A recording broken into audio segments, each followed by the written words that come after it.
Where are Elmer, Herman, Bert, Tom, and Charlie? The weak of will, the strong of arm, the clown, the boozer, the fighter, all are sleeping on the hill. One passed in a fever, one was burned in a mine, one was killed in a brawl, one died in jail, one fell from a bridge, toiling for children and wife. All are sleeping on the hill. Where are Ella, Kate, Mag, Lizzie, and Edith? The tender heart, the simple soul, the loud, the proud, the happy one. All are sleeping on the hill. One died in shameful childbirth, one of a thwarted love, one at the hands of a brute in a brothel, one of broken pride in search for heart's desire, one in afterlife in London and Paris was brought to a little space by Ella, Kate, and Mag. All are sleeping on the hill. Only the chemist can tell, and not always the chemist, what will result from compounding fluids and solids. And who can tell how men and women will interact on each other, and what children will result? There were Benjamin Pantier and his wife, both good in themselves but evil toward each other. He hydrogen, she oxygen, their son, a devastating fire. Together in this grave lie Benjamin Pantier, attorney at law, and Tig, his dog, constant companion, solace, and friend. Down the gray road, friends, children, men and women passed one by one out of life and left me, for I was alone with Tig for partner, bedfellow, comrade and drink. In the morning of life I knew aspiration and I saw glory. Then she who survives me snared my soul with a snare which bled me to death, till I, once strong of will, lay broken, indifferent, living with Tig in a room back of a dingy office. I know he told you I snared his soul with a snare that bled him to death, and all the men loved him, and all the women pitied him.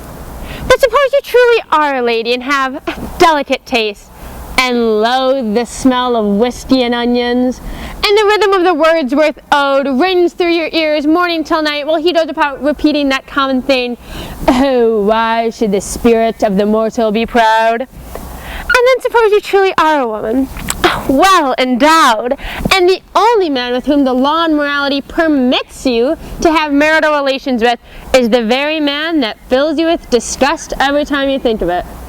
But you think of it every time you see him. That's why I sent him away from home to live in a dingy room with his dog in the back of his office. Under my jawbone is snuggled the bony nose of Tig. Our story is lost in silence. Go by, mad world! Well, Emily Sparks, your prayers were not wasted. Your love was not all in vain. I owe whatever I was in life to your hope that would not give me up, and to your love that still saw me as good. Dear Emily Sparks, let me tell you the story. I passed the effect of my father and mother. The milliner's daughter made me trouble, and out I went to the world, where I passed through every toil known, of wine and women and joy of life.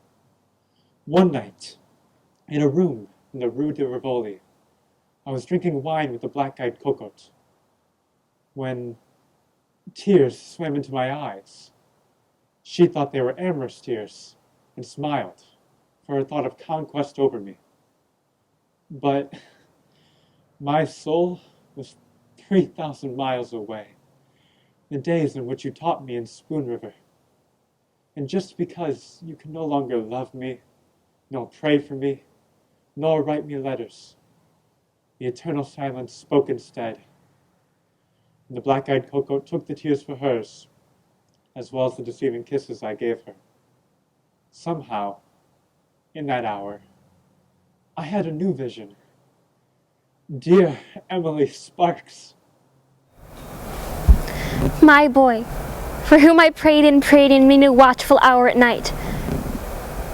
Do you remember the letter I wrote you of the beautiful love of Christ? And whether you ever took it or not, my boy, work for your soul's sake, that all the clay of you, and all the dross of you, may yield to the fire of you, until the fire becomes nothing but light. Nothing but light. He ran away and was gone for a year. When he came home, he told me a silly story of being kidnapped by pirates on Lake Michigan and kept in chains so he could not write me. I pretended to believe it, though I knew very well what he was doing, and that he went to meet the milliner, Mrs. Williams, now and then, when she went into the city to buy goods, as she said. But a promise is a promise, and a marriage is a marriage. And out of respect for my own character, I refuse to be drawn into a divorce by the scheme of a man who had merely grown tired of his marital vow and duty. She loved me. Oh, how she loved me. I never had a chance to escape from the day she first saw me. But then, after we married, I thought she might prove her mortality and finally let me out. Or she might divorce me. But few die. None resign. I was then gone a year on a lark. But she never complained. She said all would be well, and that I would return. And I did return. I told her that while on a row in a boat, I'd been captured near Van Buren Street by pirates on Lake Michigan and kept in chains, so I could not write her. She cried. And she kissed me. Said it was cruel, outrageous, inhuman. I then concluded our marriage was a divine dispensation, which could only be dissolved by death. And I was right. I was the milliner, talked about, lied about, mother of Dora, whose strange appearance was charged to her rearing. My eye, quick to beauty, saw much besides buckles and ribbons and feathers and leghorns and felts, to set off sweet faces of dark hair and gold. One thing I will tell you, and one I will ask. The stealers of husbands wear powders and trinkets and fashionable hats. Wives, wear them yourselves. Hats may make divorces. They also prevent them. Now, let me ask you, if all the children born here in Spoon River had been reared on a county somewhere on a farm, their fathers and mothers free to live and enjoy, change mates if they wished, do you think that Spoon River had been any worse? When Reuben Pantier ran away and threw me, I went to Springfield. There I met a lush whose father, just deceased, had left him a fortune. He married me when drunk. My life was wretched. A year passed, and one day they found him dead. That made me rich. I moved on, this time to Chicago. There I met a man by the name of Tyler Roundtree. Villain. I moved on to New York. A gray-haired magnate went mad about me, so another fortune. He died one night. Right in my arms, you know. I saw his purple face for years thereafter. That was almost a scandal. I moved on, this time to Paris. I was now a woman, insidious, subtle, versed in the world, and rich. My sweet little apartment on the Camp de LWCs became the center for all sorts of people. Musicians, poets, artists, nobles, dandies, where we spoke French, German, Italian, English. I wed Count Navigato, native of Genoa. He poisoned me, I think. Now, in Camp Santo overlooking the sea where Columbus dreamed of new worlds, see what is inscribed. Contessa Navigato implora eterna quiete. If you, in the village, think that my work was a good one, who closed the saloons and stopped all playing at cards, and hailed that raggedy strumpet, Daisy Fraser. Before Justice Arnett, in many a crusade to purge the people of their sin. Why do you think the milliner's daughter, Dora, and that worthless son of Benjamin Pentier nightly make my grave their unholy pillow? Good day. I was the first fruits of the Battle of Missionary Ridge. When I felt that bullet enter my heart, I wish I'd stayed at home and gone to jail for slaying the hogs of Curl Trenery instead of running away and joining the military. I'd rather 1,000 times in jail than to lie under this marble figure with wings and its granite pedestal bearing the words Pro Patria. What do they mean anyway? Noel Toheimer ran away to war the day before Curl Trenery swore out a warrant through Justice Arnett for stealing hogs. But that's not the reason he turned a soldier. He caught me running with Lucius Atherton. We quarreled and I told him never again to cross my path. Then he stole the hogs and went to war. Back of every soldier is a woman. Do you remember when I fought the bank and the courthouse ring for pocketing the interest on public funds? And when I fought our leading citizens for making the poor the pack horses of the taxes? And when I fought the businessmen who fought me in these fights? Then do you remember? I was a peasant girl from Ireland, blue-eyed, rosy, happy, and strong. In the first place I worked with at the Thomas Green's. One day when she was away, he stole into the kitchen and took me right in his arms and kissed me on my throat, I turning my head. And neither of us seemed to know what happened. And I cried for what would become of me. And I cried as my secret began to show. One day, Mrs. Green said she understood and would make no trouble for me, and being childless would adopt it. He'd given her a farm to be still. So all went well, and the child was born. They were so kind to me. I was the only son of Francis Harris of Virginia and Thomas Green of Kentucky, of honorable and valiant blood both. From my mother I learned vivacity, fancy, language. From my father, will, judgment, logic. All honor to them for what service I was to the people. But at political rallies, when sitters-by thought I was crying at the eloquence of Hamilton Green, that was not it. No. I wanted to say, that's my son. That's my son! Well, don't you see, this was the way of it. We bought the farm with what he inherited, and his brothers and sisters accused him of poisoning his father's mind against the rest of them. So, we never had any peace with our treasure. Murin took the cattle, and the crops failed, and lightning struck the granary. So we mortgaged the farm to get by, and he grew silent, and was worried all the time. Then some of the neighbors refused to speak to us and took sides with his brothers and sisters. And I had no place to turn. As one may say to himself at an earlier time in life, no matter, so-and-so is my friend, or I can shake this off with a little trip to Decatur.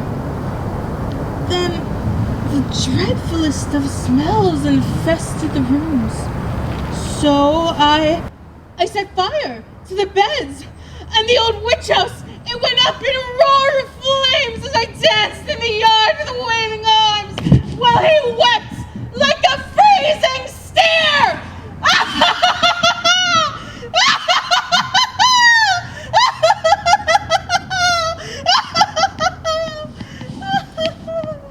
The very fall my sister, Nancy Knapp, set fire to the house, they were trying Dr. Duval for the murder of Zora Clemens. I spent about 2 weeks listening to every witness.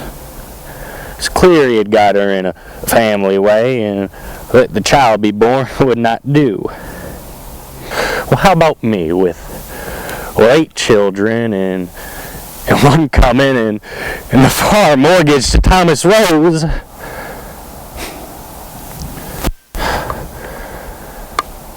That night, after listening to the story of the buggy ride and the finding of Zora in the ditch, the first thing I saw, right where the boys had hacked for angleworms, was the hatchet.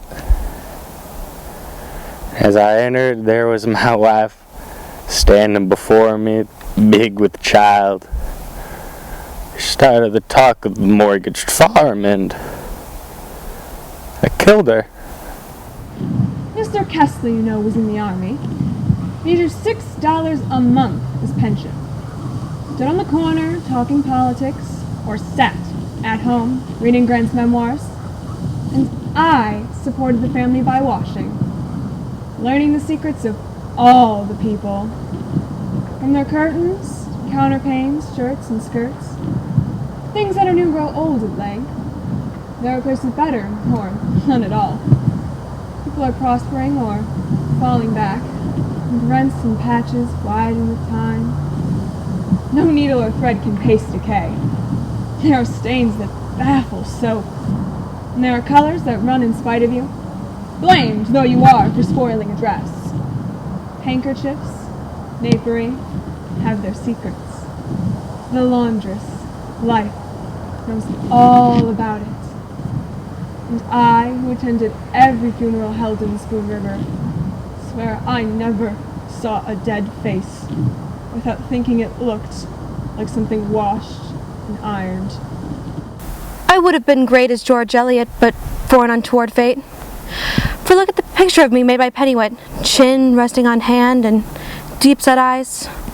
Gray, too, and far-searching. But there was the old problem. Should it be celibacy, matrimony, or unchastity? Then John Slack, the rich druggist, wooed me, luring me with the promise of leisure for my novel, and I married him, giving birth to his 8 children, and had no time to write. It was all over with me anyway when I ran the needle in my hand while washing the baby's things, and died from lockjaw, an ironical death. Hear me, ambitious souls! Sex is the curse of life! Reverend Wiley advised me not to divorce him for the sake of the children, and Judge Somers advised him the same. So we stuck to the end of the path. But 2 of the children thought he was right, and 2 of the children thought I was right. And the 2 that sided with him blamed me, and the 2 that sided with me blamed him. And they grieved for the one they sided with, and all were tortured in soul because they could not equally love both him and me. Now, every gardener knows that plants grown in cellars or under stone are twisted and yellow and weak, and no mother would let their baby suck diseased milk from her breast. But preachers and judges advise the raising of soul where there is no sunlight, only twilight. No warmth, but only dampness and cold. Preachers and judges. Henry got me with child, knowing that I cannot bring forth life without losing my own. In my youth, therefore, I entered the portals of dust. Traveler, it is believed in the village where I lived that Henry loved me with a husband's love, but I proclaim from the dust that he slew me to gratify his hatred. My wife grew ill and dwindled till she weighed scarce 90 pounds. Then that woman came along whom the men styled Cleopatra, and we married ones. We all broke our vows, myself among the rest. Years passed, and one by one they all died in some hideous form. But I was borne along by dreams of God's particular grace for me. I began to write reams on reams of the second coming of Christ. Then Christ came to me and said, "Go before the congregation, confess your sin." But just as I got up and began to speak, I saw my daughter in the front pew. My daughter who was born blind. After that, all is blackness. Here lies the body of Lois Spears, born Lois Fluke, daughter of Willard Fluke, wife of Cyrus Spears, mother of Myrtle and Virgil Spears, children with clear eyes and sound limbs. I was born blind.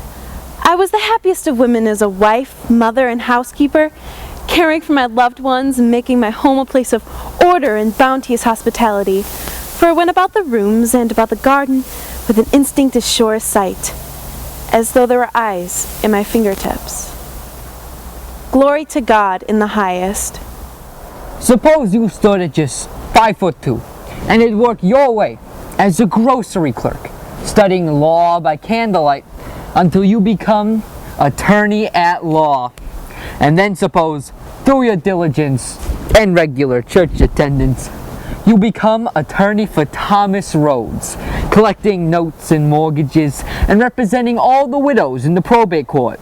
And through it all, they jeered at your size and laughed at your clothes and your polished boots.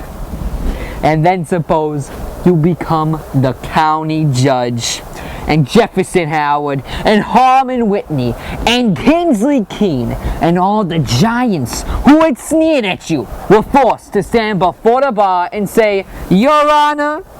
Well, don't you think it was natural I made it hard for them? I wanted to go to college, but rich Aunt Persis wouldn't help me. So I made gardens and raked lawns and bought John Alden's books with my earnings, toiled for the very means of life. I wanted to marry Delia Prickett. How could I with what I earned? There's Aunt Persis, more than 70, with her throat so paralyzed, soup ran out of her mouth like a duck. Gormand yet, investing her income in mortgages, fretting about rents and papers. That day I was sawing wood for her and reading Proudhon in between. I went in for a glass of water, and there she sat asleep in her chair. Proudhon was lying on the table, and a bottle of chloroform was on the book she used sometimes for an aching tooth. So I took the chloroform on a handkerchief and held it to her nose till she died. Oh, Delia, Delia. You and Proudhon steadied my hand, and the coroner said she died of heart failure. Joke on you, Spoon River. Here I lie, next to the grave of old Bill Pearsall, who grew rich, trading with the Indians, and then afterwards took the bankrupt law and emerged richer than ever. Myself, tired of toil and poverty, beholding old Bill and others who grew in wealth, robbed a traveller one evening near Proctor's Grove, killing him unwittingly, for which I was tried and hanged. That was my way of going into bankruptcy. Now, those of us who took the bankrupt law in our respective ways sleep peacefully, side by side. I was sick, but more than that, I was mad. Mad at the police and the crooked game of life. So, I wrote the chief of police at Peoria. I am here, in my girlhood home of Spoon River, gradually wasting away, but come and take me. I killed the son of the merchant prince at Madame Lou's, and the papers that said he killed himself in his home while cleaning a hunting gun lied like the devil to hush up scandal, all for the bribe of advertising. In my room, I shot him because he knocked me down when I said that in spite of all his money, I'd see my lover that night.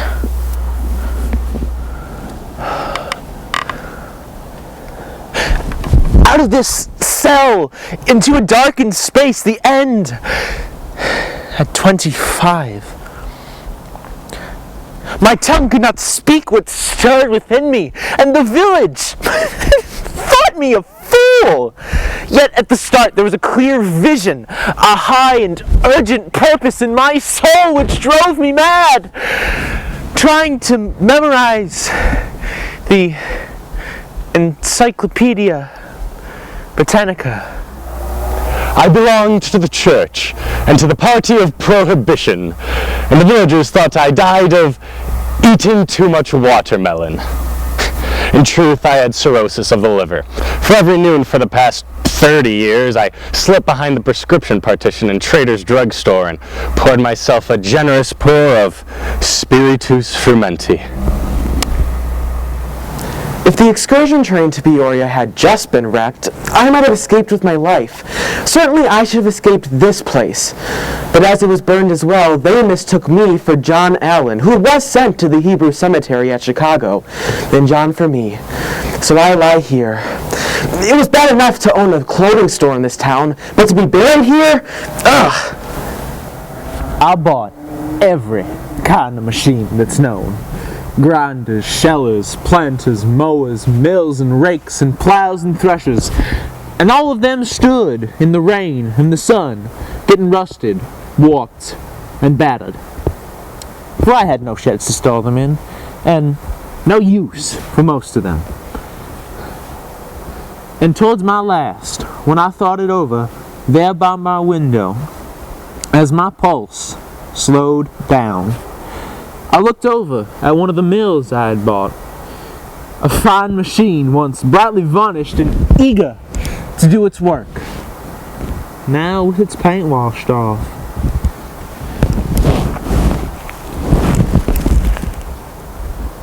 I saw myself as a fine machine that life had never used.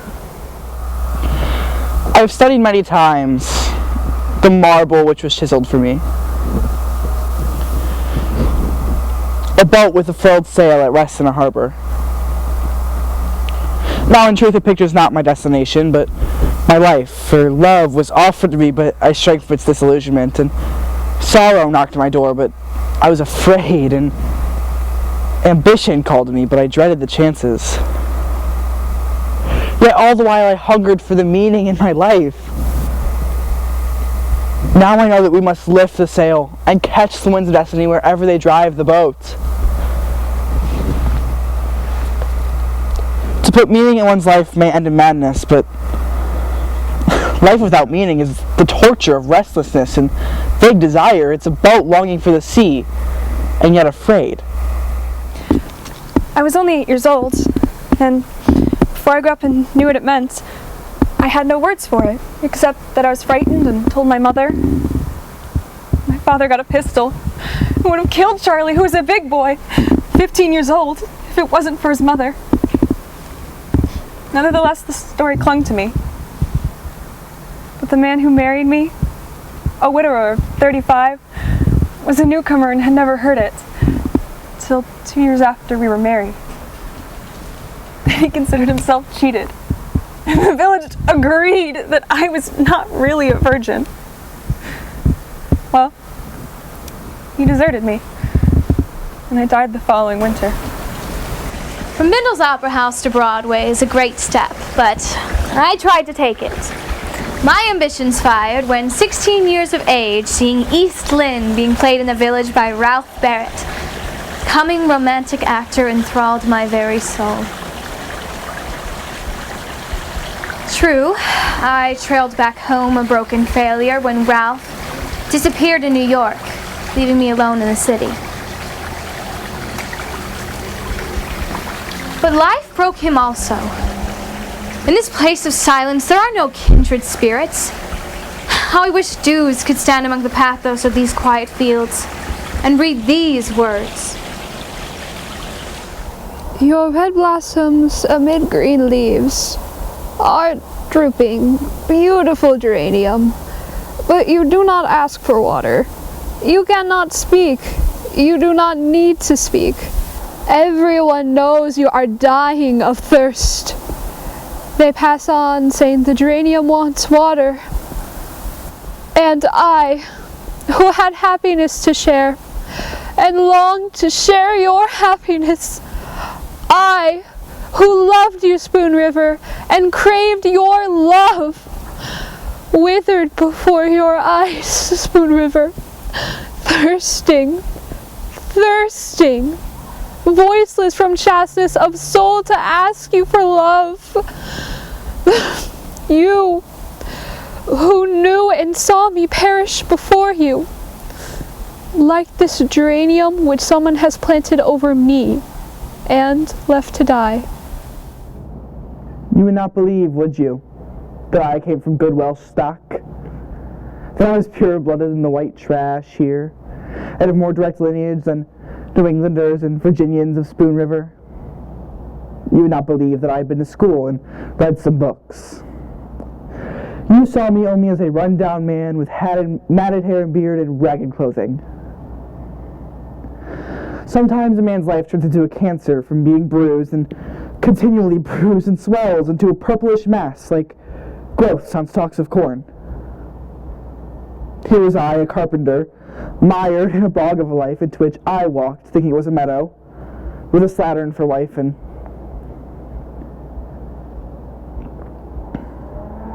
poor Minerva, my daughter, whom you tormented and drove to death. And so I crept like a snail through the days of my life no more. You hear my footsteps resounding on the hollow sidewalk, going to the grocery store for a little cornmeal and a nickel's worth of bacon. I am Minerva, the village poetess, hooted at, jeered at by the yahoos of the street for my rolling walk, weak body, and cockeye, and all the more so when Butch Weldy captured me after a brutal hunt. He left me to my fate with Dr. Myers, and I sank into death, growing numb from the feet up like someone walking deeper and deeper into a lake of ice. Will someone please go to the village newspaper and gather into a book the verses I wrote? I thirsted so for love, I hungered so for life. No other man, unless it was Doc Hill, did more for the people in this town than I. And all the weak, the halt, the improvident, and those who could not pay flocked me. I was good-hearted, easy Dr. Myers. I was healthy, happy, in comfortable fortune, blessed with a congenial mate. My children all grown up, wedded, doing well in the world. And then one night, Minerva, the poetess, came to me in her trouble, crying. I tried to help her, but she died. They indicted me. The newspapers disgraced me. My wife perished of a broken heart, and pneumonia finished me. He protested all his life long. The newspapers lied about him villainously, that he was not at fault for Minerva's fall, but only tried to help her. Poor soul, so sunk in sin, he could not see that even trying to help her, as he called it, he had broken the law, human and divine. Passers-by, an ancient admonition to you, if your ways would be ways of pleasantness, and all your pathways peace, love God and keep His commandments. I was Willie Metcalf. They used to call me Dr. Myers because they said I looked like him. And he was my father, according to Jack McGuire. I lived in the livery stable, sleeping on the floor, side by side with Roger Bauman's bulldog, or sometimes in a stall. I could crawl between the legs of the wildest horses without getting kicked. We knew each other. On spring days, I tramped through the country to get the feeling which sometimes I lost, that I was not a separate thing from the earth. I used to lose myself, as if in sleep, lying with eyes half open in the woods. Sometimes I would talk to animals, even toads and snakes, anything that had an eye to look into. Once I saw a stone in the sunshine trying to turn into jelly. In April days in the cemetery, the dead people gathered all about me and grew still, like a congregation in silent prayer. I never knew whether I was part of the earth with flowers growing in me or whether I walked. Now I know. I went to dances at Chandlersville and played Snap Out at Winchester. One night we changed partners in the moonlight of mid-June. And then I met Davis. We were married, lived together for 70 years. Enjoying, working, raising the 12 children, 8 of whom we lost. Ere I'd reached the age of 60, I spun, I wove, I nursed the sick, and on holidays rambled over the fields where sang the larks. and by Spoon River gathering many a shell, medicinal weed and root, and sang over the rolling fields. What's this I hear of sorrow, depression, drooping hopes? Degenerate sons and daughters, life is too strong for you. It takes life to love life.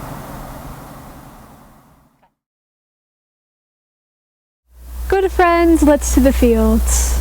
I have a fever. After a little walking by your pardon, I think I'll sleep. There is no sweeter thing, nor fate more blessed, than to sleep. Here, world, I pass you like an orange to a child.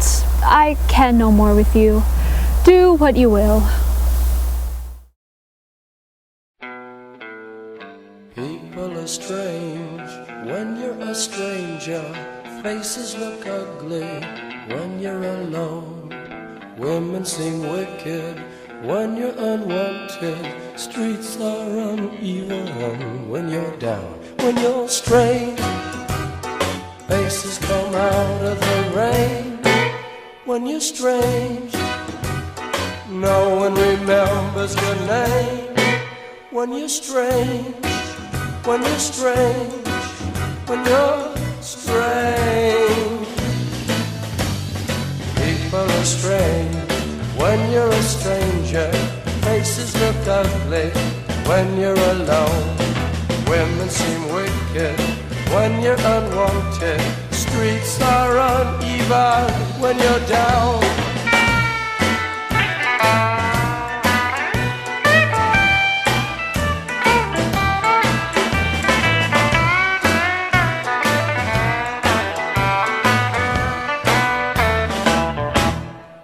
When you're strange, faces come out of the rain.